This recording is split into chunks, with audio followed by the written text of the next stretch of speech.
हम ना सकत कर सिफत तुम्हारी, आप लिहो तुम कथा सुधारी। ਸਤਨਾਮ ਸ੍ਰੀ ਵਾਹਿਗੁਰੂ ਸਾਹਿਬ ਜੀ। ਦੋਹਰਾ। ਇੱਕ ਦਿਨ ਉਪਵਨ ਗਮਨ ਕਿਆ, ਸ਼ਾਹ ਸੰਗ ਗੁਰਨੰਦ। ਮਨ ਭਾਵਤ ਫਿਰ ਕਰ ਭਲੇ, ਹਿਰਦੇ ਆਨੰਦ ਬਿਲੰਦ। ਵਾਹਿਗੁਰੂ ਜੀ ਕਾ ਖਾਲਸਾ, ਵਾਹਿਗੁਰੂ ਜੀ ਕੀ ਫਤਿਹ। ਪਰਮ ਸਨਮਾਨਯੋਗ ਸਤਿਕਾਰਯੋਗ ਗੁਰੂ ਖਾਲਸਾ ਸਾਧ ਸੰਗਤ ਜੀ, ਸਤਿਗੁਰਾਂ ਦੀ ਪਵਿੱਤਰ ਪਾਵਨ ਹਜ਼ੂਰੀ 'ਚ ਸੰਧਿਆ ਦੇ ਦੀਵਾਨ ਸਜੇ ਹਨ। ਅੰਮ੍ਰਿਤਮਈ ਗੁਰੂ ਕੀ ਬਾਣੀ ਸ੍ਰੀ ਸੁਖਮਨੀ ਸਾਹਿਬ ਜੀ ਦੇ ਪਾਠ, ਸੋਦਰ ਰਹਿਰਾਸ ਸਾਹਿਬ ਜੀ ਦੇ ਪਾਠ ਔਰ ਆਰਤੀ ਦੇ ਕੀਰਤਨ ਆਪ ਜੀ ਨੇ ਸਰਵਣ ਕੀਤੇ ਹਨ। ਅਤੇ ਹਰ ਰੋਜ਼ ਸੱਚੇ ਪਾਤਸ਼ਾਹ ਦੇ ਚਰਨਾਂ ਨਾਲ ਜੁੜ ਕੇ ਗੁਰ ਇਤਿਹਾਸ ਦੀ ਕਥਾ ਦਾ ਵੀ ਆਨੰਦ ਮਾਣ ਰਹੇ ਹੋ। ਅੱਜ 31 ਅਕਤੂਬਰ ਦਾ ਉਹ ਦਿਹਾੜਾ ਹੈ ਜਿਸ ਦਿਨ ਗੁਰੂ ਕੇ ਲਾਲ ਭਾਈ ਬੇਅੰਤ ਸਿੰਘ ਜੀ ਸ਼ਹੀਦ ਹੋਏ ਸਨ। ਮੌਕੇ ਦੀ ਜਰਵਾਣਾ ਹਕੂਮਤ, ਜਿਨ੍ਹਾਂ ਨੇ ਸੱਚੇ ਪਾਤਸ਼ਾਹ ਮਹਾਰਾਜ ਧੰਨ ਗੁਰੂ ਰਾਮਦਾਸ ਦੇ ਦਰਬਾਰ ਉੱਤੇ ਸੱਚਖੰਡ ਸ੍ਰੀ ਹਰਿਮੰਦਰ ਸਾਹਿਬ 'ਤੇ ਅਟੈਕ ਕੀਤਾ, ਉਹਨਾਂ ਜ਼ਾਲਮਾਂ ਨੂੰ ਉਹਨਾਂ ਦੇ ਕੀਤੇ ਦੇ ਕਰਮਾਂ ਦੀ ਸਜ਼ਾ ਦਾ ਫਲ ਭੁਗਤਾਤਾ। ਜਿਵੇਂ ਸਤਿਕਾਰਯੋਗ ਗਿਆਨੀ ਵਰਿਆਮ ਸਿੰਘ ਜੀ ਹੁਣੇ ਦੱਸ ਕੇ ਗਏ ਨੇ, ਖਾਲਸੇ ਦੀ ਪਰੰਪਰਾ ਰਹੀ ਹੈ, ਜਿਹੜਾ ਵੀ ਗੁਰੂ ਘਰਾਂ ਵੱਲ, ਗੁਰੂ ਕੀ ਬਾਣੀ ਵੱਲ, ਗੁਰੂ ਕੇ ਤਖਤਾਂ ਵੱਲ ਮਾੜੀ ਨਿਗਾਹ ਕਰਦਾ ਹੈ, ਖਾਲਸਾ ਉਸ ਨੂੰ ਉਹਦੇ ਕਰਮਾਂ ਦਾ ਫਲ ਭੁਗਤਾਉਂਦਾ ਰਿਹਾ ਹੈ। ਭਾਈ ਸਾਹਿਬ ਸੁਖਾ ਸਿੰਘ ਜੀ, ਮਤਾਬ ਸਿੰਘ ਜੀ, ਬਾਬਾ ਦੀਪ ਸਿੰਘ ਜੀ, ਇਸੇ ਤਰ੍ਹਾਂ ਹੋਰ ਬੇਅੰਤ ਸੂਰਬੀਰ ਪੁਰਾਤਨ ਸਿੰਘਾਂ ਦਾ ਗੁਰੂ ਖਾਲਸੇ ਦਾ ਇਤਿਹਾਸ ਸਾਡੇ ਕੋਲ ਮੌਜੂਦ ਸੀ। ਅਤੇ ਕਈ ਲੋਕ ਇਹ ਸਮਝਣ ਲੱਗ ਪਏ ਸਨ ਵੀ ਇਹ ਤਾਂ ਗੱਲਾਂ ਇਤਿਹਾਸ ਵਿੱਚ ਲਿਖੀਆਂ ਪਤਾ ਨਹੀਂ ਹੋਈਆਂ ਕਿ ਨਹੀਂ ਹੋਈਆਂ। ਜਿਹੜੇ ਨਾਸਤਕ ਲੋਕ ਨੇ, ਸ਼ੰਕਾਵਾਦੀ ਲੋਕ ਨੇ ਨਾ, ਇਹਨਾਂ ਨੂੰ ਸਾਧ ਸੰਗਤ ਜੀ ਸੂਰਜ ਚੜ੍ਹਿਆ ਦਿਸਦਾ ਨਹੀਂ, ਜਿਵੇਂ ਉੱਲੂ ਨੂੰ ਦਿਨ 'ਚ ਦਿਸਦਾ ਨਹੀਂ। ਇਸੇ ਤਰ੍ਹਾਂ ਨਾਸਤਕ ਲੋਕਾਂ ਨੂੰ ਮਹਾਰਾਜ ਦੇ ਪੰਥ ਦੀ ਵਡਿਆਈ ਵੀ ਨਹੀਂ ਦਿਸਦੀ। ਪਰ ਖਾਲਸਾ ਤਾਂ ਅਕਾਲ ਪੁਰਖ ਦੀ ਫੌਜ ਹੈ, ਉਸ ਵਾਹਿਗੁਰੂ ਦੇ ਹੁਕਮ ਵਿੱਚ ਸਾਜਿਆ ਗਿਆ ਹੈ। ਪ੍ਰਗਟਿਓ ਖਾਲਸਾ ਪਰਮਾਤਮ ਕੀ ਮੌਜ। ਅਕਾਲ ਪੁਰਖ ਪਰਮੇਸ਼ਰ ਦੀ ਮੌਜ ਵਿੱਚ ਜਿਹੜਾ ਪੰਥ ਪੈਦਾ ਹੋਇਆ ਹੈ, ਇਸ ਪੰਥ ਨੂੰ ਕੋਈ ਮਿਟਾ ਨਹੀਂ ਸਕਦਾ। ਸਤਿਗੁਰੂ ਜੀ ਦੇ ਬਚਨ ਹਨ ਦਸਵੇਂ ਪਾਤਸ਼ਾਹ ਜੀ ਮਹਾਰਾਜ ਦੇ, ਜਿਨ ਕੀ ਸਿਰਜਣ ਹਮ ਕਰੀ ਨਿਜ ਹੱਥਨ ਕੇ ਸਾਥ। ਜਿਸ ਖਾਲਸੇ ਨੂੰ ਅਸੀਂ ਆਪਣੇ ਹੱਥੀਂ ਸਾਜਿਆ ਹੈ, ਉਨ ਕੀ ਸਮਸਰ ਜੋ ਕਰੇ, ਉਸ ਖਾਲਸੇ ਜਿਹੜਾ ਬਰਾਬਰੀ ਕਰੇਗਾ, ਗਲ ਜਾਏ ਕੁਲ ਸਾਧ, ਸੱਤੇ ਕੁਲਾਂ ਗਲ ਜਾਣਗੀਆਂ। ਪਰਮੇਸ਼ਰ ਨੇ ਆਪ ਹੀ ਬਲ ਦਿੱਤਾ ਹੈ ਭਾਈ ਸਾਹਿਬ ਬੇਅੰਤ ਸਿੰਘ ਜੀ, ਭਾਈ ਸਤਵੰਤ ਸਿੰਘ ਜੀ, ਭਾਈ ਕੇਹਰ ਸਿੰਘ ਜੀ ਨੂੰ, ਕਿਉਂਕਿ ਬਹੁਤ ਹੀ ਹੰਕਾਰ ਸੀ ਇੰਦਰਾ ਗਾਂਧੀ ਨੂੰ ਕਿ ਮੇਰੇ ਵਰਗਾ ਸਿਆਣਾ, ਮੇਰੇ ਵਰਗਾ ਡਿਕਟੇਟਰ ਕੋਈ ਹੈ ਹੀ ਨਹੀਂ। ਵਾਹਿਗੁਰੂ ਸਿਆਣਿਆਂ ਦੀ ਮੱਤ ਮਾਰ ਦਿੰਦਾ ਹੈ। ਜਿਨ੍ਹਾਂ ਨੂੰ ਆਪਣੀ ਸਿਆਣਪ ਦਾ ਹੰਕਾਰ ਹੋ ਜਾਂਦਾ ਹੈ, ਉਹਨਾਂ ਦੀ ਸਿਆਣਪ ਪਰਮੇਸ਼ਰ ਮਿੱਟੀ 'ਚ ਮਿਲਾ ਦਿੰਦਾ, ਬੁੱਧੀ ਭ੍ਰਿਸ਼ਟ ਕਰ ਦਿੰਦਾ। ਵਿਨਾਸ਼ ਕਾਲੇ ਵਿਪਰੀਤ ਬੁੱਧੀ। ਜਦੋਂ ਮਾੜਾ ਸਮਾਂ ਆਉਂਦਾ, ਬੁੱਧੀ ਭ੍ਰਿਸ਼ਟ ਹੁੰਦੀ ਹੈ। ਮਹਾਰਾਜ ਸ੍ਰੀ ਗੁਰੂ ਗ੍ਰੰਥ ਸਾਹਿਬ 'ਚ ਬਚਨ ਲਿਖੇ ਗੁਰੂ ਨਾਨਕ ਸਾਹਿਬ ਜੀ ਨੇ, ਜੇ ਕੋ ਆਪ ਖੁਆਏ ਕਰਤਾ ਖੁਸ ਲਏ ਚੰਗਿਆਈ। ਜਦੋਂ ਵਾਹਿਗੁਰੂ ਨੇ ਕਿਸੇ ਨੂੰ ਪੁੱਠੇ ਰਾਹ ਪਾਉਣਾ ਹੁੰਦਾ, ਉਹਦੀ ਚੰਗਿਆਈਆਂ ਖੋਹ ਲੈਂਦਾ, ਬੁਰਾਈਆਂ ਦੇ ਦਿੰਦਾ। ਸੋ ਐਸੀ ਮੱਤ ਮਾਰੀ ਕਿ ਗੁਰੂ ਰਾਮਦਾਸ ਸਾਹਿਬ ਦੇ ਪਾਵਨ ਦਰਬਾਰ ਉੱਤੇ ਹੀ ਹਮਲਾ ਕਰ ਦਿੱਤਾ, ਸ੍ਰੀ ਅਕਾਲ ਤਖਤ ਸਾਹਿਬ ਉੱਤੇ ਹਮਲਾ ਕਰ ਦਿੱਤਾ, ਹਜ਼ਾਰਾਂ ਬੇਗੁਨਾਹ ਲੋਕਾਂ ਨੂੰ ਗਿਣੀ ਮਿਥੀ ਸਾਜ਼ਿਸ਼ ਦੇ ਨਾਲ। ਇਹਦਾ ਬਹਾਨਾ ਸੀ ਵੀ ਉੱਥੇ ਸ਼ਸਤਰਧਾਰੀ ਸਿੰਘ ਹਨ। ਜੇ ਸ਼ਸਤਰਧਾਰੀ ਸਿੰਘਾਂ ਨੂੰ ਹੀ ਫੜਨਾ ਹੁੰਦਾ ਜਾਂ ਮਾਰਨਾ ਹੁੰਦਾ, ਹੋਰ ਵੀ ਦਿਨ ਰੱਖਿਆ ਜਾ ਸਕਦਾ ਸੀ। ਜਾਣ ਬੁੱਝ ਕੇ ਗੁਰੂ ਅਰਜਨ ਦੇਵ ਜੀ ਮਹਾਰਾਜ ਦੇ ਸ਼ਹੀਦੀ ਦਾ ਦਿਹਾੜਾ ਚੁਣਿਆ ਗਿਆ ਵੀ ਉਸ ਦਿਨ ਸਾਰਾ ਪੰਥ ਗੁਰਦੁਆਰਿਆਂ 'ਚ ਇਕੱਠਾ ਹੋਵੇਗਾ ਅਤੇ ਉਹਨਾਂ ਸਾਰਿਆਂ ਨੂੰ ਚੁਣ ਕੇ ਮਾਰ ਦਿਆਂਗੇ। ਜੇ ਸਾਧ ਸੰਗਤ ਜੀ ਇਕੱਲੇ ਹਥਿਆਰਬੰਦਾਂ ਸਿੰਘਾਂ ਦੀ ਗੱਲ ਹੈ ਤਾਂ ਉਹ ਤਾਂ ਸ੍ਰੀ ਅਕਾਲ ਤਖਤ ਸਾਹਿਬ 'ਤੇ ਥੋੜ੍ਹੀ ਜਿਹੀ ਫੌਜ ਸੀ, ਸਵਾਏ ਦੇ ਸਿੰਘ ਸਨ। ਬਾਕੀ ਗੁਰਦੁਆਰੇ ਜਿਹੜੇ ਸਨ ਉਹਨਾਂ 'ਚ ਕਿੱਥੇ ਕੋਈ ਹਥਿਆਰ ਵਾਲਾ ਸਿੰਘ ਸੀਗਾ। ਮੇਰਾ ਖਿਆਲ ਹੈ 31 ਗੁਰਦੁਆਰਿਆਂ 'ਤੇ ਹਮਲਾ ਹੋਇਆ ਸੀ। ਪਟਿਆਲੇ ਦੂਖਨਿਵਾਰਨ ਸਾਹਿਬ ਵੀ ਸੈਂਕੜੇ ਬੰਦੇ ਜਿਹੜੇ ਗੁਰਸਿੱਖ ਬੱਚੇ, ਬੀਬੀਆਂ, ਬੁੱਢੇ, ਉਹ ਇਹਨਾਂ ਨੇ ਮਾਰ ਕੇ ਟਰੱਕਾਂ 'ਚ ਲੱਦ ਕੇ ਭਵਾਨੀਗੜ੍ਹ ਵਾਲੀ ਸਾਈਡ 'ਤੇ ਝੁੰਡਾਂ ਵਿੱਚ ਜਾ ਕੇ ਸਾੜੇ ਸਨ। ਇੱਕ ਥਾਂ 'ਤੇ ਨਹੀਂ, ਬਹੁਤ ਥਾਵਾਂ 'ਤੇ ਜ਼ੁਲਮ ਕੀਤਾ। ਸ੍ਰੀ ਅਕਾਲ ਤਖ਼ਤ ਸਾਹਿਬ 'ਤੇ ਤੋਪਾਂ ਦੇ ਫੈਰ, ਟੈਂਕਾਂ ਦੇ ਫੈਰ ਖੋਲ੍ਹੇ। ਜਿਹੜੀ ਫੌਜ ਹੁੰਦੀ ਹੈ, ਮਿਲਟਰੀ ਹੁੰਦੀ ਹੈ, ਇਹ ਬਾਹਰਲੇ ਮੁਲਕ ਤੋਂ ਆਏ ਹੋਏ ਹਮਲਾਵਰ ਦਾ ਮੁਕਾਬਲਾ ਕਰਨ ਲਈ ਹੁੰਦੀ ਹੈ। ਆਪਣੇ ਦੇਸ਼ ਵਿੱਚ ਸਿਵਲ ਤੌਰ ਤੇ ਵਾਰ ਨਹੀਂ ਕਰ ਸਕਦੀ, ਕਿਸੇ ਨਾਲ ਲੜਾਈ ਨਹੀਂ ਕਰ ਸਕਦੀ, ਕਿਸੇ ਦਾ ਨੁਕਸਾਨ ਨਹੀਂ ਕਰ ਸਕਦੀ। ਪਰ ਐਸਾ ਹੋਇਆ। ਉਸ ਦੇ ਕਰਮਾਂ ਦਾ ਫਲ ਭਾਈ ਬੇਅੰਤ ਸਿੰਘ ਜੀ, ਭਾਈ ਸਤਵੰਤ ਸਿੰਘ ਜੀ ਨੇ ਅੱਜ ਵਾਲੇ ਦਿਨ ਭੁਗਤਾਇਆ ਸੀ। ਔਰ ਜਿੱਥੇ ਭਾਈ ਬੇਅੰਤ ਸਿੰਘ ਜੀ ਆਪ ਸ਼ਹੀਦ ਹੋ ਗਏ, ਭਾਈ ਸਤਵੰਤ ਸਿੰਘ ਜੀ ਜ਼ਖਮੀ ਹੋਏ, ਬਾਅਦ ਵਿੱਚ ਉਹਨਾਂ ਨੂੰ ਫਾਂਸੀ ਦੀ ਸਜ਼ਾ ਭਾਈ ਕੇਹਰ ਸਿੰਘ ਜੀ ਦੇ ਨਾਲ ਦਿੱਤੀ ਗਈ। ਉਹਨਾਂ ਸ਼ਹੀਦਾਂ ਨੂੰ ਆਪਾਂ ਨਤਮਸਤਕ ਹੋਈਏ। ਔਰ ਜਿਹੜੇ ਸਾਧ ਸੰਗਤ ਜੀ 1 ਨਵੰਬਰ, 2 ਨਵੰਬਰ, 3 ਨਵੰਬਰ ਨੂੰ ਦਿੱਲੀ ਦੇ ਵਿੱਚ, ਬੋਕਾਰੋ, ਕਾਨਪੁਰ, ਹਿੰਦੁਸਤਾਨ ਦੇ ਵੱਖ-ਵੱਖ ਇਲਾਕਿਆਂ ਵਿੱਚ ਹਜ਼ਾਰਾਂ ਬੇਗੁਨਾਹ ਸਿੰਘਾਂ ਨੂੰ ਜਿਉਂਦੇ ਤੇਲ ਪਾ ਪਾ ਕੇ, ਟਾਇਰ ਪਾ ਪਾ ਕੇ ਸਾੜ ਦਿੱਤਾ। ਉਹ ਜਿਹੜਾ ਜ਼ੁਲਮ ਸੀਗਾ, ਉਹਦੀ ਦੁਨੀਆ ਦੇ ਕੋਈ ਮਿਸਾਲ ਨਹੀਂ। ਔਰ ਕਰਾਇਆ ਵੀ ਮੌਕੇ ਦੀ ਹਕੂਮਤ ਨੇ ਕੋਲ ਖੜ੍ਹ ਕੇ। ਇਹ ਨਹੀਂ ਵੀ ਕੋਈ ਦੰਗੇ ਸਨ। ਦੰਗੇ ਤਾਂ ਹੁੰਦੇ ਆ ਵੀ ਕੋਈ ਖਾਸ ਤੌਰ 'ਤੇ ਜਦੋਂ ਕੋਈ ਆਪਸ ਵਿੱਚ ਭਿੜ ਪੈਂਦੇ, ਦੋ ਫਿਰਕੇ ਲੜ ਪੈਂਦੇ, ਦੰਗੇ ਹੋ ਜਾਂਦੇ ਆ। ਪਰ ਜਦੋਂ ਇੱਕ ਫਿਰਕੇ ਨੂੰ ਨਿਸ਼ਾਨਾ ਬਣਾਇਆ ਜਾਵੇ, ਮਾਰਿਆ ਜਾਵੇ, ਉਹ ਦੰਗੇ ਨਹੀਂ ਹੁੰਦੇ। ਸੋ ਐਸਾ ਇਹ ਕਤਲੇਆਮ ਗੁਰਸਿੱਖਾਂ ਦਾ, ਬੱਚਿਆਂ ਦਾ, ਬੀਬੀਆਂ ਦਾ ਕੀਤਾ ਗਿਆ। ਉਹਨਾਂ ਸ਼ਹੀਦਾਂ ਨੂੰ ਵੀ ਆਪਾਂ ਯਾਦ ਕਰੀਏ। ਕਦੀ ਨਾ ਭੁੱਲਣ ਵਾਲਾ ਇਹ ਸਮਾਂ ਹੈ। ਸਾਧ ਸੰਗਤ ਜੀ, 1984 ਜੂਨ 1 ਨਵੰਬਰ ਦਾ ਇਹ ਸਾਕਾ। ਸੋ ਸ਼ਹੀਦਾਂ ਨੂੰ ਜਿੱਥੇ ਆਪਾਂ ਯਾਦ ਕਰ ਰਹੇ ਹਾਂ, ਉੱਥੇ ਧੰਨ ਗੁਰੂ ਰਾਮਦਾਸ ਸੱਚੇ ਪਾਤਸ਼ਾਹ ਜੀ ਦਾ ਪਾਵਨ ਪ੍ਰਕਾਸ਼ ਪੁਰਬ ਵੀ ਆਪਾਂ ਸਵੇਰੇ ਮਨਾਉਣਾ ਹੈ। ਵਿਸ਼ਵ ਭਰ 'ਚ ਗੁਰੂ ਨਾਨਕ ਨਾਮ ਲੇਵਾ ਗੁਰਸਿੱਖ ਸੰਗਤਾਂ ਬੈਠਾ ਸੋਢੀ ਪਾਤਸ਼ਾਹ ਰਾਮਦਾਸ ਸਤਿਗੁਰੂ ਕਹਾਵੈ, ਪੂਰਨ ਤਾਲ ਖਟਾਇਆ ਅੰਮ੍ਰਿਤਸਰ ਵਿੱਚ ਜੋਤ ਜਗਾਵੈ। ਸ੍ਰੀ ਗੁਰੂ ਰਾਮਦਾਸ ਸਾਹਿਬ ਜੀ ਨੂੰ ਸੰਗਤਾਂ ਯਾਦ ਕਰ ਰਹੀਆਂ ਨੇ। ਸੱਚੇ ਪਾਤਸ਼ਾਹ ਮਹਾਰਾਜ ਗੁਰੂ ਰਾਮਦਾਸ ਸਾਹਿਬ ਜੀ 22 ਸਾਲ ਆਪਣੇ ਗੁਰਦੇਵ ਦੀ ਸੇਵਾ ਕੀਤੀ। ਇੱਕੋ ਹੀ ਮੰਗ ਮੰਗੀ, ਮੇਰੇ ਮੀਤ ਗੁਰਦੇਵ ਮੋਕੋ ਰਾਮ ਨਾਮ ਪ੍ਰਗਾਸ। ਹੋਰ ਕੋਈ ਦੁਨਿਆਵੀ ਮੰਗ ਨਹੀਂ ਸੀ, ਕੋਈ ਦੁਨਿਆਵੀ ਸਵਾਰਥ ਨਹੀਂ ਸੀ। ਗੁਰੂ ਅਮਰਦਾਸ ਦੇ ਚਰਨਾਂ 'ਚ ਇਹੀ ਮੰਗ ਸੀ, ਮੇਰੇ ਮੀਤ ਗੁਰਦੇਵ ਮੋਕੋ ਰਾਮ ਨਾਮ ਪ੍ਰਗਾਸ। ਗੁਰਮਤਿ ਨਾਮ ਮੇਰਾ ਪ੍ਰਾਣ ਸਖਾਈ, ਹਰ ਕੀਰਤ ਹਮਰੀ ਰਹਿ ਰਾਸ। ਹਰ ਜਨ ਕੇ ਬੜ ਭਾਗ ਵਡੇਰੇ, ਜਿਨ ਹਰ ਹਰ ਸਰਦਾ ਹਰ ਪਿਆਸ। ਹਰ ਹਰ ਨਾਮ ਮਿਲਾ ਤ੍ਰਿਪਤਾ ਸਹਿ ਮਿਲ, ਸੰਗਤ ਗੁਣ ਪ੍ਰਗਾਸ। ਧੰਨ ਸਤਿਗੁਰੂ ਮਹਾਰਾਜ ਸਾਹਿਬ ਸ੍ਰੀ ਗੁਰੂ ਰਾਮਦਾਸ ਚੌਥੇ ਪਾਤਸ਼ਾਹ ਜੀ, ਤਿਨਾਂ ਦਾ ਪਾਵਨ ਪ੍ਰਕਾਸ਼ ਪੁਰਬ ਸ੍ਰੀ ਹਰਿਮੰਦਰ ਸਾਹਿਬ ਸੱਚਖੰਡ ਲਾਹੌਰ ਚੂਨਾ ਮੰਡੀ, ਜਿੱਥੇ ਮਹਾਰਾਜ ਨੇ ਅਵਤਾਰ ਧਾਰਿਆ ਹੈ। ਲਾਹੌਰ ਦੀ ਧਰਤੀ ਭਾਗਾਂ ਵਾਲੀ ਹੈ। ਮਾਤਾ ਦਇਆ ਕੌਰ ਜੀ, ਪਿਤਾ ਬਾਬਾ ਹਰਦਾਸ ਜੀ ਦੀ ਕੁੱਲ ਦੇ ਵਿੱਚ ਸੋਢੀ ਕੁੱਲ ਮਹਾਰਾਜ ਸੱਚੇ ਪਾਤਸ਼ਾਹ ਜੀ ਦਾ ਅਵਤਾਰ ਹੋਇਆ। ਔਰ 7 ਸਾਲ ਆਪ ਜੀ ਨੇ ਗੁਰਤਾ ਗੱਦੀ ਦੇ ਉੱਤੇ ਬਹਿ ਕੇ ਸੰਗਤਾਂ ਦਾ ਉਧਾਰ ਕੀਤਾ ਹੈ। ਬੇਅੰਤ ਪਰਉਪਕਾਰ ਦੇ ਕਾਰਜ ਕੀਤੇ ਹਨ।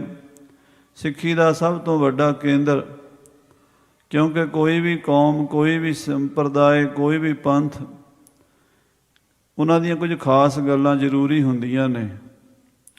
ਇੱਕ ਤਾਂ ਉਸ ਕੌਮ ਦਾ ਇਤਿਹਾਸ ਹੁੰਦਾ ਹੈ, ਉਸ ਪੰਥ ਦਾ, ਉਸ ਸੰਪਰਦਾਇ ਦਾ ਵਿਰਸਾ ਹੁੰਦਾ ਹੈ, ਉਹਨਾਂ ਦੀ ਬੋਲੀ ਹੁੰਦੀ ਹੈ, ਪਹਿਰਾਵਾ ਹੁੰਦਾ ਹੈ, ਖਾਣ ਪੀਣ ਦਾ ਵਖਰੇਵਾਂ ਹੁੰਦਾ ਹੈ, ਨਿਰਾਲਾਪਣ, ਆਪਣਾ ਗ੍ਰੰਥ, ਆਪਣਾ ਪੰਥ ਹੁੰਦਾ ਹੈ, ਅਤੇ ਉਹਨਾਂ ਦੇ ਕੇਂਦਰੀ ਸਥਾਨ ਵੀ ਜ਼ਰੂਰੀ ਹੁੰਦੇ ਆ।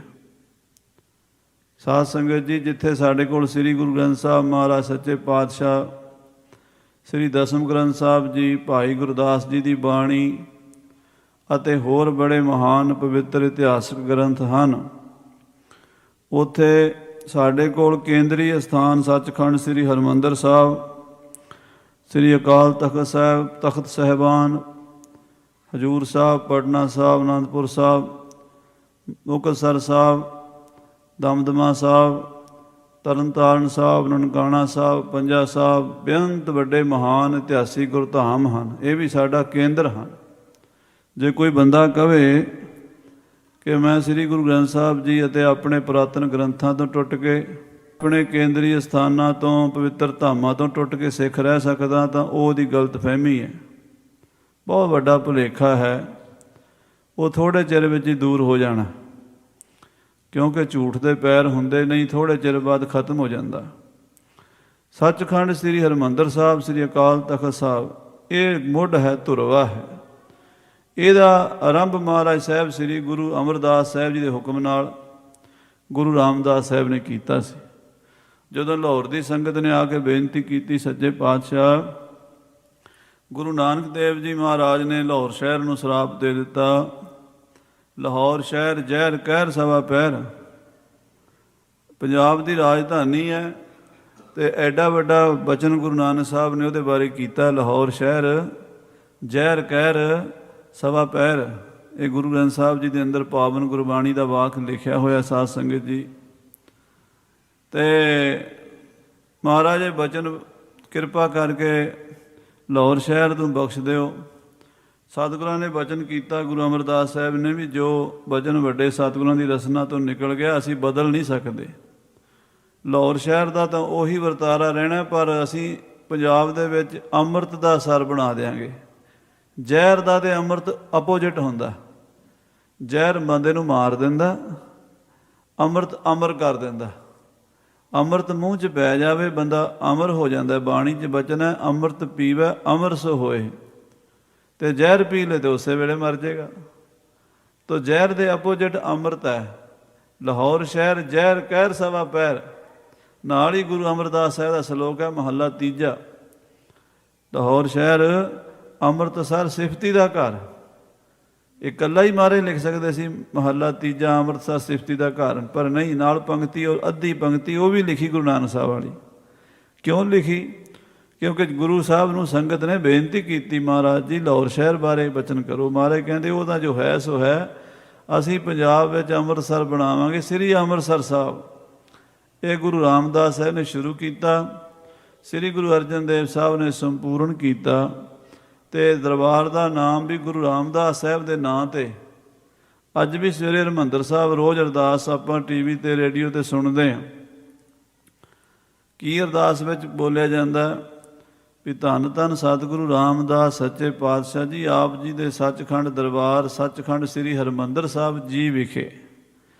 ਧੰਨ ਧੰਨ ਸ੍ਰੀ ਗੁਰੂ ਗ੍ਰੰਥ ਸਾਹਿਬ ਮਹਾਰਾਜ ਆਪ ਜੀ ਦੇ ਚਰਨ ਕਮਲਾਂ 'ਚ। ਇਹ ਦੋਵੇਂ ਨਾਂ ਲਏ ਜਾਂਦੇ, ਗੁਰੂ ਰਾਮਦਾਸ ਜੀ ਦਾ ਨਾਮ ਵੀ ਲਿਆ ਜਾਂਦਾ, ਸ੍ਰੀ ਗੁਰੂ ਗ੍ਰੰਥ ਸਾਹਿਬ ਜੀ ਮਹਾਰਾਜ ਦੇ ਅੱਗੇ ਬੇਨਤੀ ਕੀਤੀ ਜਾਂਦੀ, ਕਿਉਂਕਿ ਉਹ ਦਰਬਾਰ ਬਣਾਇਆ ਤਾਂ ਗੁਰੂ ਅਰਜਨ ਦੇਵ ਜੀ ਨੇ, ਪਰ ਹੈ ਉਹ ਗੁਰੂ ਰਾਮਦਾਸ ਜੀ ਦੇ ਨਾਮ ਉੱਤੇ। ਆਖੋ ਸ੍ਰੀ ਵਾਹਿਗੁਰੂ।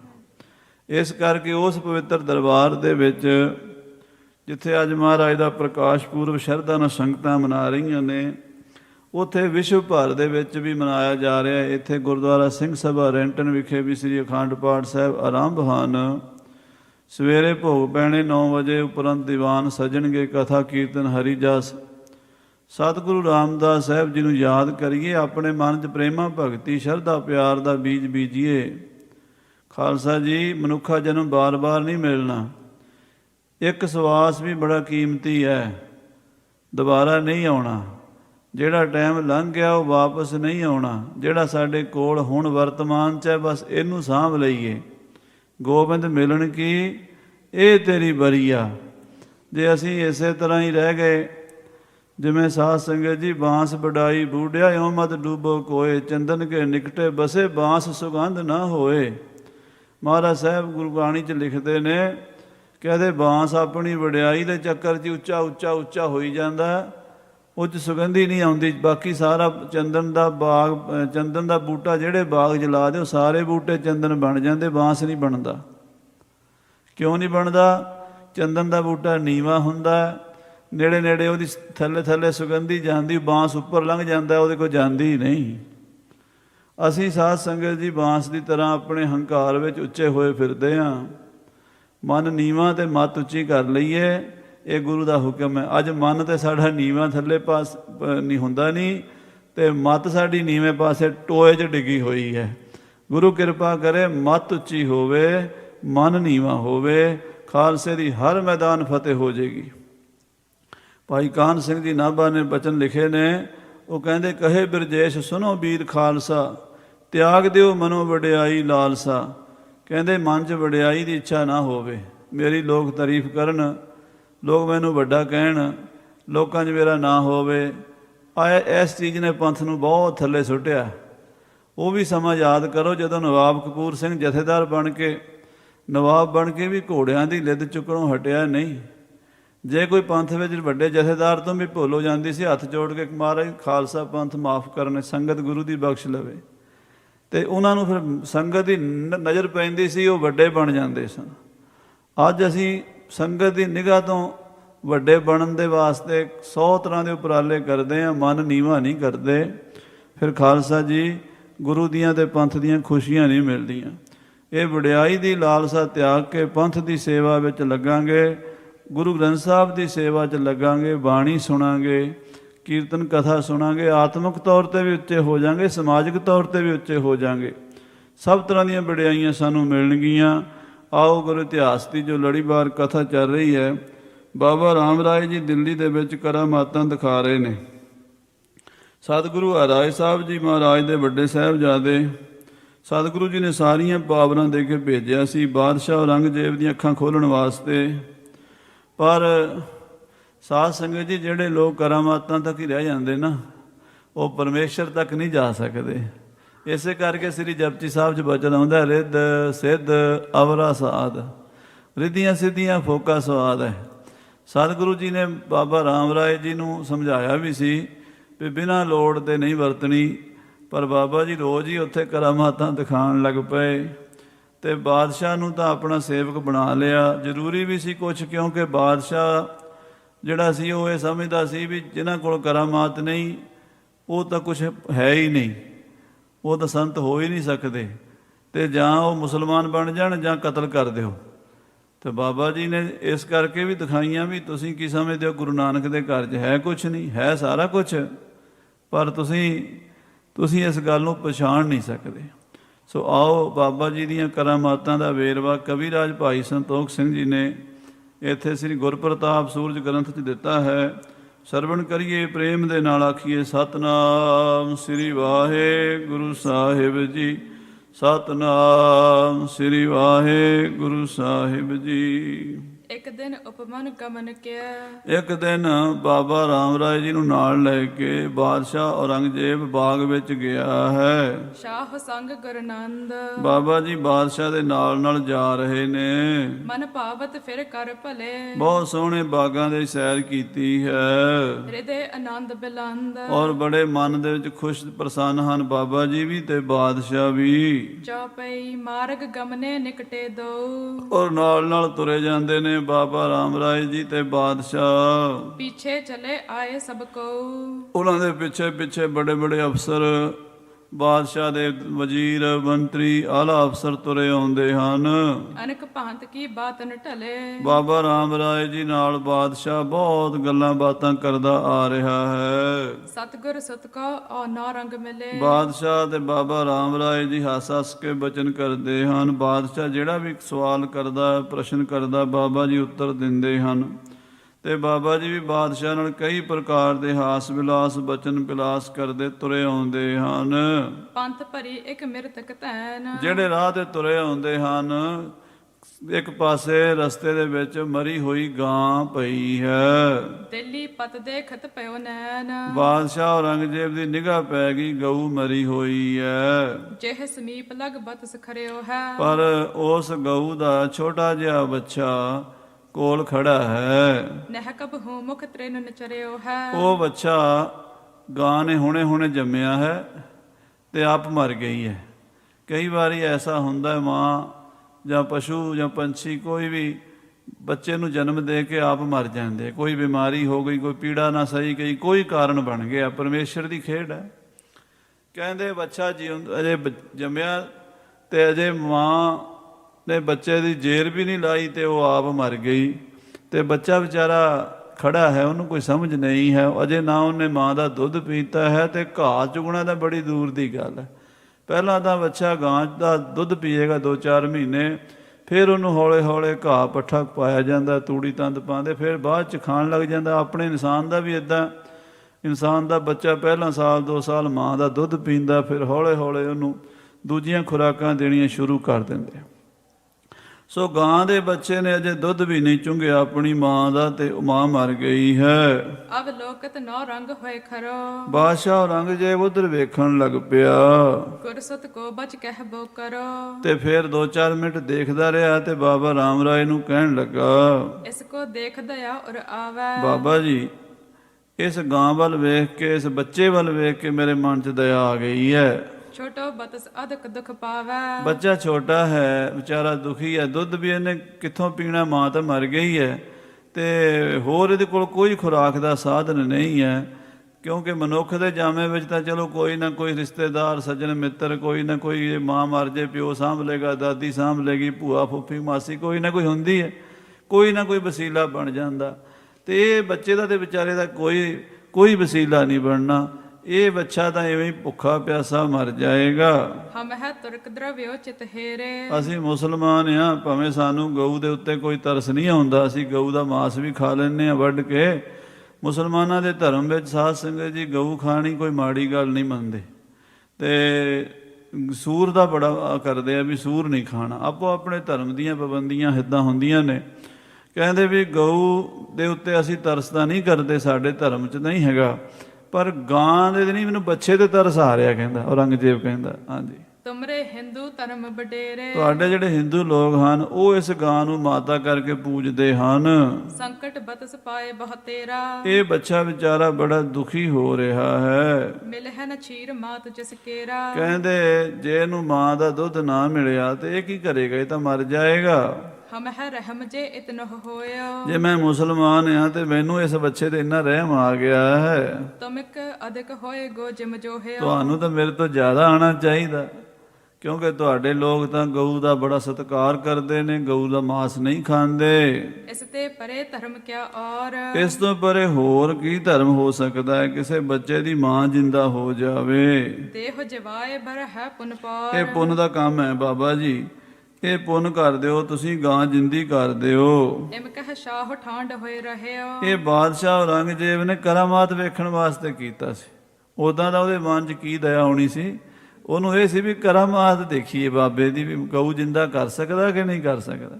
ਬਾਬਾ ਜੀ ਨੂੰ ਜਦੋਂ ਇਦਾਂ ਬੇਨਤੀ ਕੀਤੀ ਔਰੰਗੇ ਨੇ, ਸੁਨ ਸ਼੍ਰੀ ਰਾਮ ਰਾਏ ਉਰ ਲਹਿਓ। ਸੁਣ ਕੇ ਬਾਬਾ ਰਾਮ ਰਾਏ ਜੀ ਕਹਿਣ ਲੱਗੇ, ਨੌਰੰਗ ਹਠੀ ਰਹਿਓ ਥਿਤ ਹੋਏ। ਕਹਿਣ ਲੱਗੇ ਇਹ ਪਰਮੇਸ਼ਰ ਦੇ ਭਾਣੇ ਵਿੱਚ ਮਰ ਗਈ ਹੈ, ਤੇ ਜੋ ਵਾਹਿਗੁਰੂ ਦੇ ਭਾਣੇ ਵਿੱਚ ਜੰਮਦਾ ਮਰਦਾ ਨਾ, ਕਰਮਾਂ ਦਾ ਭੋਗ ਹੁੰਦਾ, ਉਹਨੂੰ ਭੋਗਣਾ ਚਾਹੀਦਾ। ਬਾਦਸ਼ਾਹ ਕਹਿੰਦਾ ਨਹੀਂ ਬਾਬਾ ਜੀ, ਮੈਂ ਕਰਮਾਂ ਕੁਰਮਾਂ ਨੂੰ ਨਹੀਂ ਜਾਣਦਾ, ਕਿਉਂਕਿ ਸਾਧ ਸੰਗਤ ਜੀ ਹਰ ਗੱਲ ਨੂੰ ਹਰ ਬੰਦਾ ਥੋੜ੍ਹਾ ਸਮਝ ਸਕਦਾ। ਇਹ ਜਿਹੜੀ ਗੱਲ ਹੈ ਨਾ, ਇਹ ਜਿਉਂ-ਜਿਉਂ ਭਿੱਜੇ ਕੰਬਲੀ ਤਿਉਂ-ਤਿਉਂ ਭਾਰੀ ਹੋਏ। ਅਧਿਆਤਮਕਤਾ ਦੀ, ਭਗਤੀ ਦੀ ਲੈਣ ਇਹੋ ਜਿਹੀ ਹੈ, ਜਿਉਂ-ਜਿਉਂ ਤੁਸੀਂ ਇਸ ਲੈਣ 'ਚ ਜਾਈ ਜਾਓਗੇ, ਹੌਲੇ ਹੌਲੇ ਹੌਲੇ ਹੌਲੇ ਰੰਗ ਲਾਗਤ ਲਾਗਤ ਲਾਗਤ ਹੈ, ਸਮਝ ਆਉਂਦੀ ਹੈ। ਔਰੰਗਜ਼ੇਬ ਕਹਿੰਦਾ ਮੈਨੂੰ ਤਾਂ ਇਹ ਸਮਝ ਆਉਂਦੀ ਵੀ ਗਊ ਜਿੰਦਾ ਹੋਣੀ ਚਾਹੀਦੀ ਹੈ। ਬਿਨਾ ਜਵਾਏ ਚਲ ਹੈ ਨਾ ਕੋਏ। ਬਾਬਾ ਜੀ ਵੇਖੇ ਵੇ ਤੇ ਅੜ ਗਿਆ, ਇਹ ਤਾਂ ਗਊ ਜਿੰਦਾ ਕਰਨ ਤੋਂ ਬਿਨਾਂ ਅੱਗੇ ਤੁਰਦਾ ਹੀ ਨਹੀਂ। ਦੇਹ ਚਨ ਜਲ ਅਨਵਾਹਿਓ ਪਾਹੂ। ਬਾਬਾ ਰਾਮ ਰਾਏ ਜੀ ਨੇ ਉਸੇ ਵੇਲੇ ਜਲ ਪਾਸ ਮੰਗਵਾ ਲਿਆ, ਸਤਨਾਮ ਕਹਿ ਲਿਆ ਕਰਮਾਹੂ। ਤੇ ਹੱਥ ਵਿੱਚ ਜਲ ਲੈ ਕੇ ਸਤਨਾਮ ਸ੍ਰੀ ਵਾਹਿਗੁਰੂ ਮੰਤਰ ਦਾ ਜਾਪ ਕੀਤਾ। ਸ਼ਰਕਿਓ ਵਾਹਿਗੁਰੂ ਮੁਖ ਭਾਖਿਓ। ਔਰ ਵਾਹਿਗੁਰੂ ਕਹਿ ਕੇ ਜਦੋਂ ਬਾਬਾ ਰਾਮ ਰਾਏ ਜੀ ਨੇ ਗਾਂ ਨੂੰ ਜਲ ਦਾ ਛੱਟਾ ਮਾਰਿਆ, ਜੀਵ ਹੈ ਤੇਨ ਮਨੋਰਥ ਰਾਖਿਓ। ਇਹ ਮਨੋਰਥ ਨਾਲ, ਇਹ ਫੁਰਨੇ ਨਾਲ, ਕਿਉਂਕਿ ਮਹਾਂਪੁਰਸ਼ਾਂ ਦੇ ਫੁਰਨੇ 'ਚ ਪਾਵਰ ਹੁੰਦੀ ਹੈ। ਜੋ ਚਿਤਵੇਂ ਸਾਧ ਜਨ ਸੋ ਲੇਤਾ ਮਾਨ। ਸਾਧੂ ਜਨ ਜਿਹੜਾ ਵੀ ਚਿਤਵਣੀ ਕਰ ਲੈਂਦੇ ਆ, ਫੁਰਨਾ ਕਰ ਲੈਂਦੇ, ਮਹਾਰਾਜ ਮੰਨ ਲੈਂਦਾ। ਅਕਾਲ ਪੁਰਖ ਦੇ ਕੋਲ ਸਾਰੀ ਖੇਡ ਹੈ ਤੇ ਉਹ ਭਗਤਾਂ ਦੇ ਨਾਲ ਰਹਿੰਦਾ ਹੈ। ਬਾਬਾ ਰਾਮ ਰਾਏ ਜੀ ਨੇ ਜਦੋਂ ਸਤਨਾਮ ਸ੍ਰੀ ਵਾਹਿਗੁਰੂ ਕਹਿ ਕੇ ਛੱਟਾ ਮਾਰਿਆ, ਸ਼ਾਹ ਸਮਾਜ ਸਮੇਤ ਨਿਹਾਰਤ। ਬਾਦਸ਼ਾਹ ਦੀ ਕਚਹਿਰੀ ਦੇ ਸਾਰੇ ਬੰਦੇ ਨਾਲ ਆਏ ਹੋਏ ਦੇਖ ਰਹੇ ਹਨ। ਉਠੀ ਤਹਿਨ ਨਿਜ ਬਤਸ ਪੁਕਾਰਤ। ਸਾਧ ਸੰਗਤ ਜੀ ਗਾਂ ਜਿੰਦਾ ਹੋ ਗਈ, ਉੱਠ ਕੇ ਖੜ ਗਈ ਤੇ ਬੱਚਾ ਆਪਣੀ ਮਾਂ ਨੂੰ ਨੇੜੇ ਹੋ ਕੇ ਚੁੰਗਣ ਲੱਗਾ ਤੇ ਉਹ ਆਪਣੇ ਬੱਚੇ ਨੂੰ ਚੱਟਣ ਲੱਗੀ ਹੈ। ਸਭ ਹਿਨ ਮਨ ਮਹਿਮਾਨ ਅਚੰਬਾ, ਸਾਰੇ ਅਚੰਭਾ ਹੋ ਗਏ, ਹੈਰਾਨੀ ਚ ਪੈ ਗਏ। ਇਨ ਮਹਿ ਅਜ਼ਮਤ ਵੱਡ ਬਿਨ ਦੰਬਾ, ਕਹਿੰਦੇ ਇਹ ਬਾਬਾ ਰਾਮ ਰਾਏ 'ਚ ਬੜੀ ਸ਼ਕਤੀ ਹੈ, ਕੋਈ ਪਖੰਡ ਨਹੀਂ ਕਰਦੇ, ਇਹ ਜੋ ਕਹਿੰਦੇ ਆ ਉਹ ਕਰਕੇ ਵਿਖਾ ਦਿੰਦੇ ਆ। ਪਖੰਡੀ ਲੋਕ ਤਾਂ ਆਪਣੇ ਮੂੰਹ ਤੋਂ ਆਪਣੀਆਂ ਕਰਾਮਾਤਾਂ ਦੀਆਂ ਡੀਂਗਾਂ ਮਾਰਦੇ ਆ।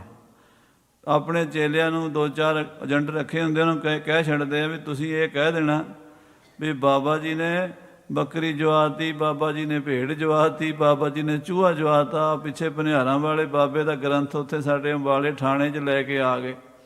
ਉਹ ਥਾਣੇਦਾਰ ਕਹਿੰਦਾ ਗਿਆਨੀ ਜੀ ਤੁਸੀਂ ਪੜ੍ਹ ਕੇ ਦੱਸੋ ਕੀ ਇਹਦੇ 'ਚ ਤੁਹਾਨੂੰ ਇਤਰਾਜ਼ ਹੈ। ਉਹ ਮੇਰਾ ਖਿਆਲ ਐਡਾ ਭਾਰਾ ਚੁੱਕਿਆ ਨਹੀਂ ਜਾਂਦਾ 2 ਬੰਦਿਆਂ ਕੋਲ। ਜਦੋਂ ਖੋਲ੍ਹ ਕੇ ਵੇਖਿਆ ਦੇ ਵਿੱਚ ਇਹੀ ਲਿਖਿਆ ਸੀ ਬਾਬੇ ਨੇ ਚੂਹਾ ਜਿੰਦਾ ਕਰਤਾ, ਬਾਬੇ ਨੇ ਬੱਕਰੀ ਜਿੰਦੀ ਕਰਤੀ, ਬਾਬੇ ਨੇ ਭੇਡ ਜਿੰਦਾ ਕਰਤੀ। ਉਹ ਇੱਦਾਂ ਦੀਆਂ ਕਹਾਣੀਆਂ ਚੇਲਿਆਂ ਨੇ ਬਣਾ ਕੇ ਲਿਖੀਆਂ ਹੁੰਦੀਆਂ ਜਿਹੜੀਆਂ, ਉਹ ਹੋਰ ਗੱਲ ਹੁੰਦੀ ਹੈ। ਅਤੇ ਜਿਹੜੀ ਮਹਾਂਪੁਰਸ਼ਾਂ ਕੋਲ ਆਉਂਦੀ ਉਹ ਆਪਣੇ ਮੂੰਹ ਤੋਂ ਕੁਛ ਨਹੀਂ ਕਹਿੰਦੇ, ਸੁੱਤੇ ਸਿੱਧ ਕਰ ਦਿੰਦੇ ਆ ਬਸ ਲੀਲਾ। ਬਾਦਸ਼ਾਹ ਤੇ ਉਹਦੇ ਬੰਦੇ ਸਾਰੇ ਹੈਰਾਨ, ਕਹਿੰਦੇ ਵੀ ਇਹ ਜਿਹੜੇ ਮਹਾਂਪੁਰਸ਼ ਨੇ ਨਾ ਬਾਬਾ ਰਾਮ ਰਾਏ ਜੀ, ਇਹ ਵਿਖਾਵਾ ਨਹੀਂ ਕਰਦੇ, ਸੱਚੀ ਮੁੱਚੀ ਕਰਕੇ ਵਿਖਾ ਦਿੰਦੇ ਹਨ। ਹਰਖੇ ਬਿਸਮਾਵਤ ਬਿਗਸਾਏ, ਸਾਰੇ ਖੁਸ਼ ਹੋਏ, ਬਾਦਸ਼ਾਹ ਵੀ ਬੜਾ ਹੈਰਾਨ ਹੋਇਆ ਤੇ ਖੁਸ਼ ਹੋਇਆ। ਸੁਨਿਓ ਸਬਨ ਗੋ ਮਰੀ ਜਵਾਏ, ਤੇ ਇਹ ਖਬਰ ਸਾਰੇ ਸ਼ਹਿਰ ਵਿੱਚ ਫੈਲ ਗਈ ਵੀ ਮਰੀ ਹੋਈ ਗਊ ਅੱਜ ਬਾਬੇ ਰਾਮ ਰਾਏ ਨੇ ਜਿੰਦਾ ਕੀਤੀ ਹੈ। ਪਸਰਿਓ ਪੁਰੀ ਮਝਾਰ ਬ੍ਰਿਤਾਂਤ, ਦਿੱਲੀ ਸ਼ਹਿਰ ਦੇ ਵਿੱਚ ਗਲੀ ਗਲੀ ਵਿੱਚ ਇਹ ਕਿੱਸਾ ਪ੍ਰਸਿੱਧ ਹੋ ਗਿਆ। ਸਾਰੇ ਸ਼ਹਿਰ ਵਿੱਚ ਲੋਕ ਗੱਲਾਂ ਕਰਦੇ ਹਨ। ਮਿਲ ਮਿਲ ਜਸ ਗਾਵਤ ਅਵਿਦਾਤ, ਸਾਰੇ ਮਿਲ ਮਿਲ ਕੇ ਬਾਬੇ ਰਾਮ ਰਾਏ ਦਾ ਜਸ ਗਾਉਂਦੇ ਹਨ। ਮੁਰਦੇ ਕੋ ਜ਼ਿੰਦਾ ਕਰ ਦੇਣ, ਲੋਕ ਕਹਿੰਦੇ ਆ ਵੀ ਮਰੇ ਹੋਈ ਜਾਨਵਰ ਨੂੰ, ਮਰੀ ਹੋਈ ਚੀਜ਼ ਨੂੰ ਜਿੰਦਾ ਕਰ ਦੇਣਾ ਇਹ ਤਾਂ ਅਲਪ ਬਾਤ ਕੁਛ ਹੈ ਨਾ। ਇਹ ਕੋਈ ਛੋਟੀ ਗੱਲ ਨਹੀਂ, ਇਹ ਤਾਂ ਰੱਬ ਹੀ ਹੈ ਕਰ ਸਕਦਾ। ਜਾਂ ਰੱਬ ਦੇ ਭਗਤ ਵੀ ਰੱਬ ਹੀ ਹੁੰਦੇ ਨੇ, ਪਰ ਲੋਕਾਂ ਨੂੰ ਨਹੀਂ ਦਿਸਦੇ। ਆਖੋ ਸ੍ਰੀ ਵਾਹਿਗੁਰੂ। ਬਾਣੀ ਤਾਂ ਇਹੀ ਕਹਿੰਦੀ ਹੈ ਵੀ ਰਾਮ ਸੰਤ ਮੈਂ ਭੇਦ ਕਿਛ ਨਾਹੀ, ਏਕ ਜਨ ਕਈ ਮੈਂ ਲਾਖ ਕਰੋੜ ਹੈ, ਹਰ ਕਾ ਸੇਵਕ ਸੋ ਹਰ ਜਿਹਾ, ਭੇਦ ਨਾ ਜਾਣੋ ਮਾਨਸ ਦੇਹਾ। ਪਰ ਇਹ ਗੱਲ ਵਿਰਲੇ ਬੰਦਿਆਂ ਨੂੰ ਸਮਝ ਆਉਣੀ ਹੈ। ਪਰਮਾਤਮਾ ਵਾਹਿਗੁਰੂ ਪਰਮੇਸ਼ਰ ਅਕਾਲ ਪੁਰਖ ਮਾਰ ਸਕਦਾ, ਜਿਵਾ ਸਕਦਾ, ਇਹ ਤਾਂ ਸਾਰੇ ਜਾਣਦੇ ਆ। ਪਰ ਉਹਦੇ ਸੰਤ ਭਗਤ ਮਰੇ ਹੋਏ ਨੂੰ ਜਿੰਦਾ ਕਰ ਸਕਦੇ ਆ, ਕੋਈ ਵਿਰਲਾ ਹੀ ਜਾਣਦਾ। ਸੋ ਇਹ ਗੱਲ ਪ੍ਰਸਿੱਧ ਹੋ ਗਈ ਵੀ ਬਾਬਾ ਰਾਮ ਰਾਏ ਜੀ ਇੰਨੀ ਪਾਵਰ ਦੇ ਮਾਲਕ ਹਨ ਕਿ ਉਹਨਾਂ ਨੇ ਪ੍ਰਤੱਖ ਬਾਦਸ਼ਾਹ ਦੇ ਸਾਹਮਣੇ ਮਰੀ ਹੋਈ ਗਊ ਜਿੰਦਾ ਕਰ ਦਿੱਤੀ ਹੈ। ਜਿਸ ਪਿਤ ਗੁਰ ਅਸ ਅਜ਼ਮਤ ਦੀਨ, ਜਿਸ ਦੇ ਪਿਤਾ ਕਿੱਡੇ ਮਹਾਨ ਹੋਣਗੇ ਜਿਨ੍ਹਾਂ ਨੇ ਕਰਾਮਾਤਾਂ ਦੇ ਕੇ ਭੇਜਿਆ ਹੈ। ਜਿਹਦਾ ਪੁੱਤਰ ਇੰਨਾ ਸ਼ਕਤੀ ਵਾਲਾ ਹੈ ਬਾਬਾ ਰਾਮ ਰਾਏ, ਉਹਨਾਂ ਦੇ ਪਿਤਾ ਜੀ ਮਹਾਰਾਜ 7ਵੇਂ ਪਾਤਸ਼ਾਹ ਗੁਰੂ ਹਰਿਰਾਏ ਸਾਹਿਬ ਜੀ ਕਿੰਨੀ ਸ਼ਕਤੀ ਦੇ ਮਾਲਕ ਹਨ।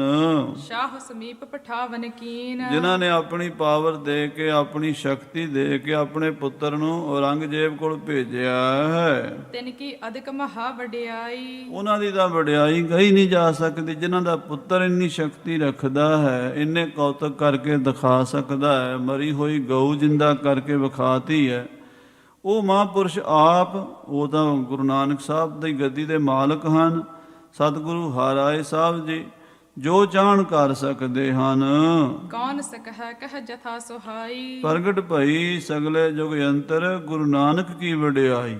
ਗੁਰੂ ਨਾਨਕ ਸਾਹਿਬ ਦੀ ਵਡਿਆਈ ਕੌਣ ਕਹਿ ਸਕਦਾ ਹੈ, ਕੌਣ ਬਿਆਨ ਕਰ ਸਕਦਾ ਹੈ। ਧੰਨ ਧੰਨ ਸਤਿਗੁਰੂ ਸਜਾਨ, ਧੰਨ ਗੁਰੂ ਹਰਿਰਾਏ ਸਾਹਿਬ ਸੱਚੇ ਪਾਤਸ਼ਾਹ ਜੀ ਮਹਾਰਾਜ, ਜਿਨ ਕੋ ਸੁਤ ਅਤ ਅਜ਼ਮਤਵਾਨ, ਜਿਨ੍ਹਾਂ ਦੇ ਸੁਪੁੱਤਰ ਬਾਬਾ ਰਾਮ ਰਾਏ ਜੀ ਇੰਨੀਆਂ ਪਾਵਰਾਂ ਦੇ, ਸ਼ਕਤੀਆਂ ਦੇ, ਕਰਾਮਾਤਾਂ ਦੇ ਮਾਲਕ ਹਨ।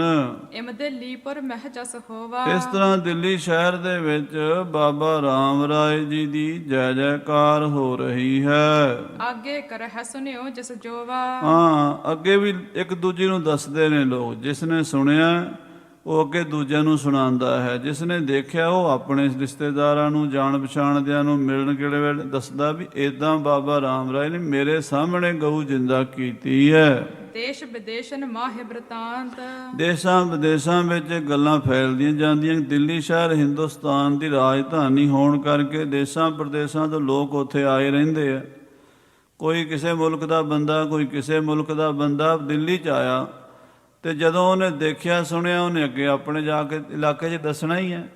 ਸਾਰੇ ਪਾਸੇ ਬਾਬੇ ਰਾਮ ਰਾਏ ਜੀ ਦਾ ਡੰਕਾ ਵੱਜ ਰਿਹਾ ਹੈ। ਜਹ ਕਹਿ ਭਇਓ ਅਦਕ ਬਖਿਆਤ। ਇਹ ਗੱਲ ਸਾਰੇ ਪਿੰਡਾਂ, ਸ਼ਹਿਰਾਂ, ਨਗਰਾਂ 'ਚ, ਹਿੰਦੁਸਤਾਨ ਦੇ 22 ਸੂਬਿਆਂ 'ਚ ਪ੍ਰਗਟ ਹੋ ਗਈ ਹੈ। ਬੁਨ ਨਿਜ ਡੇਰਨ ਕੋ ਚਲ ਆਏ। ਤੇ ਬਾਬਾ ਰਾਮ ਰਾਏ ਜੀ ਵਾਪਸ ਆਪਣੇ ਡੇਰੇ ਆ ਗਏ ਹਨ ਪ੍ਰਵੇਸ਼ਿਓ ਦੁਰਗ ਸ਼ਾਹ ਹਰਕਾਏ। ਔਰ ਆਪਣੇ ਡੇਰੇ ਵਿੱਚ ਆ ਕੇ ਬਾਬਾ ਰਾਮ ਰਾਏ ਜੀ ਮਜਨੂ ਦੇ ਟਿੱਲੇ, ਜਿੱਥੇ ਗੁਰਦੁਆਰਾ ਮਜਨੂ ਦਾ ਟਿੱਲਾ ਹੈ, ਇੱਥੇ ਬਾਬਾ ਜੀ ਦੀ ਛਾਉਣੀ ਪਾਈ ਹੋਈ ਸੀ। ਬਹੁਤ ਸੰਗਤਾਂ ਰੋਜ਼ ਆਉਂਦੀਆਂ, ਲੰਗਰ ਲੱਗੇ ਰਹਿੰਦੇ, ਕੀਰਤਨ ਹੁੰਦਾ ਰਹਿੰਦਾ, ਸਮੇਂ ਹਰ ਵੇਲੇ 24 ਘੰਟੇ ਜੋੜ ਮੇਲਾ। ਬਾਬਾ ਰਾਮ ਰਾਏ ਜੀ ਜਿੰਨਾ ਚਿਰ ਦਿੱਲੀ ਰਹੇ ਨੇ, ਮਜਨੂ ਦੇ ਟਿੱਲੇ ਰਹੇ ਨੇ, ਉੱਥੇ ਸਾਧ ਸੰਗਤ ਜੀ ਮਜਨੂ ਦੇ ਟਿੱਲੇ ਤੇ ਇਦਾਂ ਸੀ ਵੀ ਜਿਵੇਂ ਰੋਜ਼ ਹੀ ਵਿਸਾਖੀ ਲੱਗੀ ਹੋਈ ਹੋਵੇ। ਕੀਰਤਨ ਸਦਾ ਵਸੋਆ। ਜਿੱਥੇ ਕੀਰਤਨ ਹੋਵੇਗਾ, ਕਥਾ ਹੋਵੇਗੀ, ਬਾਣੀ ਦਾ ਪ੍ਰਵਾਹ, ਉੱਥੇ ਸੰਗਤਾਂ ਜੁੜਦੀਆਂ। ਜੇ ਚਮਤਕਾਰ ਨੂੰ ਨਮਸਕਾਰ ਹੁੰਦਾ ਤਾਂ ਸੰਗਤਾਂ ਬੇਅੰਤ ਆਉਂਦੀਆਂ, ਹਿੰਦੂ ਮੁਸਲਮਾਨ ਸਾਰੇ ਮਜਨੂ ਦੇ ਟਿੱਲੇ ਤੇ ਆਉਂਦੇ, ਬਾਬਾ ਜੀ ਦੇ ਦਰਸ਼ਨ ਕਰਦੇ। ਤੇ ਬਾਦਸ਼ਾਹ ਆਪਣੇ ਮਹਿਲਾਂ ਨੂੰ ਚਲਾ ਗਿਆ ਤੇ ਬਾਬਾ ਜੀ ਮਜਨੂ ਦੇ ਟਿੱਲੇ ਆ ਗਏ। ਉਹਨੇ ਇੱਕ ਦਿਨ ਮਹਿ ਸਭਾ ਪ੍ਰਵੇਸ਼ੇ। ਇੱਕ ਦਿਨ ਫਿਰ ਬਾਬਾ ਜੀ, ਬਾਬਾ ਰਾਮ ਰਾਏ ਜੀ ਬਾਦਸ਼ਾਹ ਦੀ ਸਭਾ ਵਿੱਚ ਪ੍ਰਵੇਸ਼ ਕੀਤਾ ਹੈ। ਸ਼੍ਰੀ ਗੁਰੂ ਨੰਦਨ ਸੁਜਸ ਵਿਸ਼ੇਸ਼ੇ। ਮਹਾਰਾਜ ਦੇ ਵੱਡੇ ਸਾਹਿਬਜ਼ਾਦੇ ਸਤਵੇਂ ਪਾਤਸ਼ਾਹ ਦੇ ਬਾਬਾ ਰਾਮ ਰਾਏ ਜੀ, ਜਿਨ੍ਹਾਂ ਦਾ ਜਸ ਸਾਰੀ ਦੁਨੀਆ 'ਚ ਪਸਰਿਆ ਹੋਇਆ ਹੈ। ਤਿਸ ਨਿਸ ਤਸਬੀ ਨੌ ਰੰਗ ਕੇਰੀ। ਉਸ ਦਿਨ ਕੀ ਹੋਇਆ ਵੀ ਰਾਤ ਨੂੰ ਬਾਦਸ਼ਾਹ ਦੀ ਮਾਲਾ ਗੁੰਮ ਗਈ। ਜਿਹੜੀ ਮਾਲਾ ਨਾਲ ਤਸਬੀਹ, ਆਪਾਂ ਮਾਲਾ ਕਹਿੰਦੇ ਆ, ਮੁਸਲਮਾਨ ਤਸਬੀਹ ਕਹਿੰਦੇ ਆ।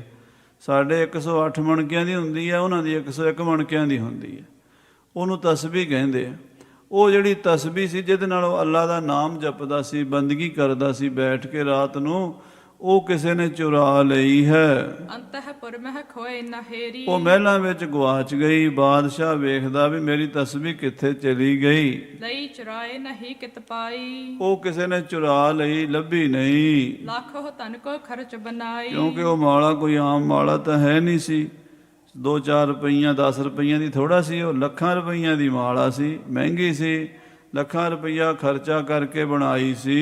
ਅਨੇਕ ਜਵਾਹਰ ਜਿਸ ਮਹਿ ਲਾਗੇ। ਬੜੇ ਰਤਨ ਜਵਾਹਰਾਤ, ਪੰਨੇ ਪੁਖਰਾਜ, ਨੀਲਮ, ਹੀਰੇ ਮੋਤੀ ਵਿੱਚ ਜੜੇ ਹੋਏ ਸਨ।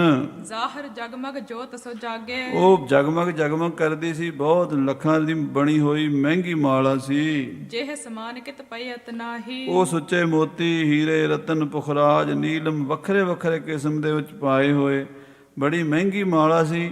ਕਿਤੋਂ ਮਿਲਦੀ ਨਹੀਂ ਉਹਦੇ ਨਾਲ ਦੀ। ਹਿੰਦੁਸਤਾਨ ਦੇ ਬਾਦਸ਼ਾਹ ਔਰੰਗਜ਼ੇਬ ਦੀ ਮਾਲਾ ਸੀ ਉਹ। ਹਾਂਜੀ। ਸ਼ਾਹ ਜਤਨ ਤੇ ਰਾਖੈ ਪਾਹੀ। ਤੇ ਬਾਦਸ਼ਾਹ ਉਹਨੂੰ ਹਰ ਵੇਲੇ ਕੋਲ ਰੱਖਦਾ ਸੀ।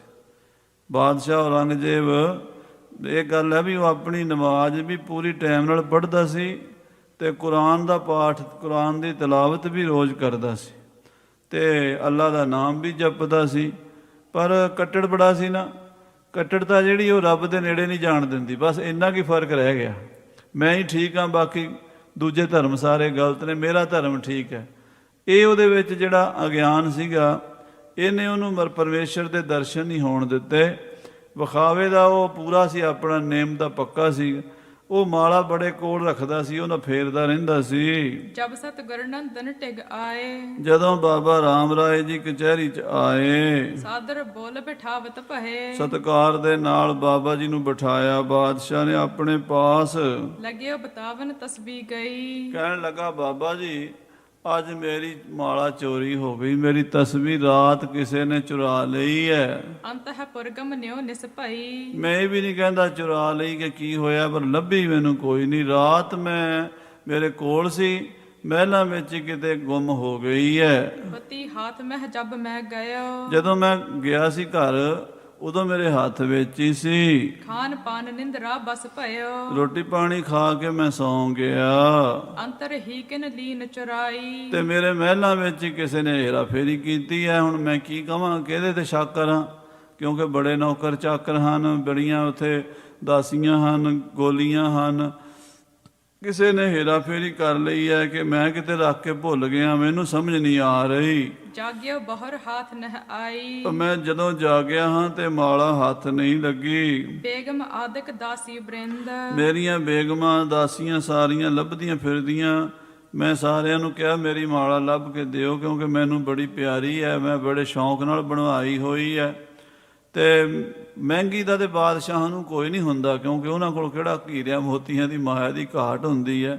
ਪਰ ਜਿਹੜੀ ਮਾਲਾ ਫੇਰੀ ਹੋਵੇ ਨਾ, ਹੱਥ ਦੇ ਉੱਤੇ ਚੜ੍ਹੀ ਹੋਵੇ, ਉਹਨੂੰ ਜ਼ਿਆਦਾ ਸਮਝਦੇ ਆ ਵੀ ਇਹ ਮੈਂ ਤੇ ਬੰਦਗੀ ਕੀਤੀ ਹੋਈ ਹੈ, ਉਹ ਤਾਂ ਸਾਂਭ ਕੇ ਰੱਖਦੇ। ਉਹ ਮੈਨੂੰ ਬਹੁਤ ਪਿਆਰੀ ਸੀ ਮਾਲਾ, ਮੈਂ ਸ਼ੌਂਕ ਨਾਲ ਰੱਖੀ ਹੋਈ ਸੀ। ਕਹਿ ਸਭ ਸੋ ਡਰ ਦੀਨ ਬੁਲੰਦ। ਮੈਂ ਸਾਰਿਆਂ ਨੂੰ ਕਿਹਾ ਵੀ ਹੈ, ਡਰਾਇਆ ਵੀ ਹੈ, ਪਰ ਕੋਈ ਮੰਨਿਆ ਨਹੀਂ। ਮੇਰੀ ਮਾਲਾ ਦੇ ਬਾਰੇ ਕਿਸੇ ਨੇ ਦੱਸਿਆ ਨਹੀਂ। ਨਹਿ ਕਿਨ ਮਾਨੀ ਦਈ ਨ ਫੇਰੇ। ਨਾ ਮੇਰੀ ਮਾਲਾ ਦਿੱਤੀ ਹੈ, ਨਾ ਕਿਸੇ ਨੇ ਮੰਨਿਆ ਵੀ ਮੈਂ ਦੇਖੀ ਹੈ ਜਾਂ ਮੇਰੇ ਸਾਹਮਣੇ ਪਈ ਸੀ, ਜਾਂ ਕਿਸੇ ਨੇ ਹਾਂ ਨਹੀਂ ਕੀਤੀ। ਮੈਂ ਸਾਰੀਆਂ ਦਾਸੀਆਂ, ਨੌਕਰਾਣੀਆਂ, ਗੋਲੀਆਂ ਨੂੰ ਪੁੱਛਿਆ ਹੈ। ਲੱਖ ਹੋ ਧਨ ਜਿਹ ਲੱਗਿਓ ਬਡੇਰੇ। ਬਾਬਾ ਜੀ ਲੱਖਾਂ ਰੁਪਈਆ ਲੱਗਾ ਸੀ ਉਸ ਮਾਲਾ ਦੇ ਉੱਤੇ, ਬੜੀ ਕੀਮਤੀ ਮਾਲਾ ਸੀ ਉਹ। ਦੇਹ ਸਮਾਨ ਭਇਅਤ ਨਹਿ ਆਨ। ਬਾਬਾ ਜੀ ਉਹੋ ਜੀ ਮਾਲਾ ਛੇਤੀ ਕੀਤੇ ਮਿਲਣੀ ਔਖੀ ਹੈ। ਬੜੇ ਯਤਨ ਤੇ ਆਇਸ ਪਾਨ। ਬੜੇ ਯਤਨ ਕਰਕੇ ਉਹ ਸੁੱਚੇ ਮੋਤੀ, ਸੁੱਚੇ ਨੀਲਮ, ਪੁਖਰਾਜ ਬਾਹਰੋਂ ਮੁਲਕਾਂ ਤੋਂ ਮੰਗਾ ਕੇ ਜੜਾਏ ਸਨ ਵਿੱਚ। ਆਦ ਨਜੂਮੀ ਜੇ ਤਕ ਸਿਆਣੇ। ਜਿੰਨੇ ਸਿਆਣੇ ਨਜੂਮੀ ਜੋਤਸ਼ੀ ਮੈਂ ਸਾਰਿਆਂ ਨੂੰ ਪੁੱਛਿਆ ਹੈ। ਸਭ ਪਚ ਰਹੇ ਨ ਕਿਸ ਢਿਗ ਮਾਨੇ। ਸਾਰਿਆਂ ਨੇ ਜ਼ੋਰ ਲਾਇਆ, ਪਰ ਕਿਸੇ ਦਾ ਵੀ ਜੋਤਿਸ਼ ਠੀਕ ਨਹੀਂ ਬੈਠਿਆ। ਕੋਈ ਦੱਸ ਨਹੀਂ ਸਕਿਆ, ਕੋਈ ਪੁੱਛਾ ਦੇਣ ਵਾਲਾ, ਕੋਈ ਜਾਦੂ ਕਰਨ ਵਾਲਾ, ਕੋਈ ਟੇਵਾ ਲਾਉਣ ਵਾਲਾ, ਕੋਈ ਨਜੂਮੀ, ਕੋਈ ਜੋਤਸ਼ੀ ਇਹ ਗੱਲ ਦਾ ਪਤਾ ਨਹੀਂ ਦੱਸ ਸਕੇ ਵੀ ਮੇਰੀ ਮਾਲਾ ਰਾਤ ਤੋਂ ਰਾਤ ਕਿੱਥੇ ਚਲੀ ਗਈ ਹੈ। ਆਪ ਬਦਾਵੋ ਜੇ ਗੇ ਜਬ ਤਾਹੀ। ਬਾਬਾ ਜੀ ਤੁਸੀਂ ਜਦੋਂ ਦੱਸੋਗੇ ਤੇ ਪਤਾ ਲੱਗੇਗਾ।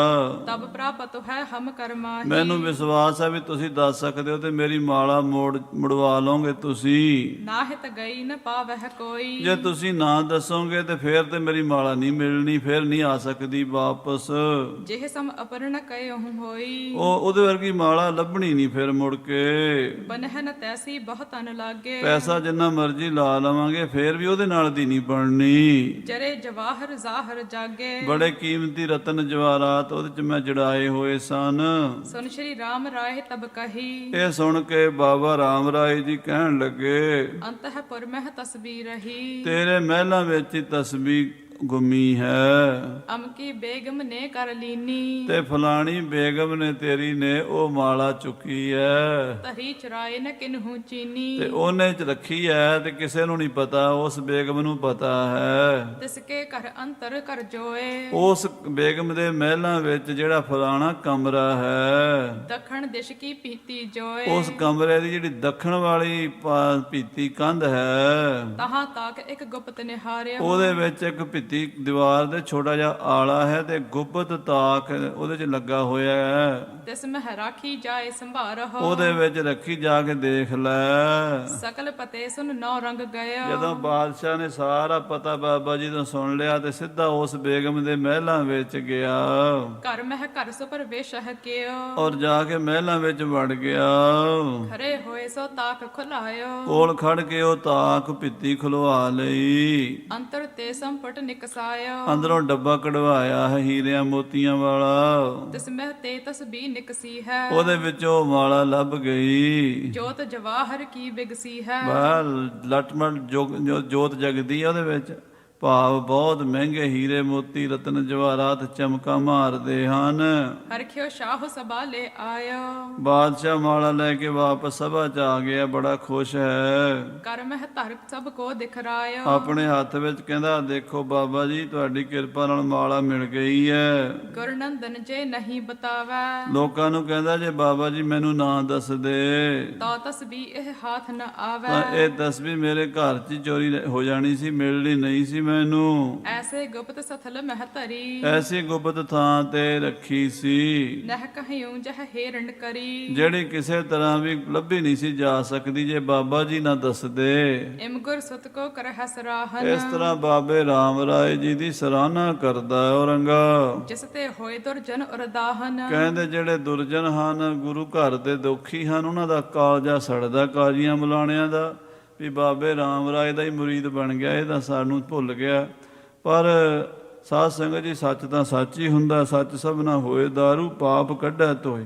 ਕਾਜੀ ਮਲਾਣੇ ਬੇਲੋੜੀ ਈਰਖਾ ਕਰਦੇ ਸਨ। ਗੁਰੂ ਘਰ ਨਾਲ ਬੰਦਗੀ ਹੈ ਨਹੀਂ, ਭਗਤੀ ਹੈ ਨਹੀਂ, ਜਪ ਤਪ ਹੈ ਨਹੀਂ, ਈਰਖਾ ਕਰਿਆ ਕੀ ਬਣਦਾ। ਸੋ ਜਿੰਨਾ ਕਿਸੇ ਦਾ ਜਪ ਤਪ ਹੈ ਓਨਾ ਹੀ ਪ੍ਰਤਾਪ ਹੋਣਾ ਹੈ। ਸੋ ਬਾਬੇ ਰਾਮ ਰਾਏ ਜੀ ਦਿੱਲੀ 'ਚ ਕਰਾਮਾਤਾਂ ਦਿਖਾ ਰਹੇ ਨੇ। ਇਹ ਕਥਾ ਆਪਾਂ ਅੱਗੇ ਸਰਵਣ ਕਰਾਂਗੇ। ਸਮੇਂ ਦੇ ਲਿਹਾਜ਼ ਨਾਲ ਸਮਾਪਤੀ ਹੈ। ਹੇ ਗੋਬਿੰਦ, ਹੇ ਗੋਪਾਲ।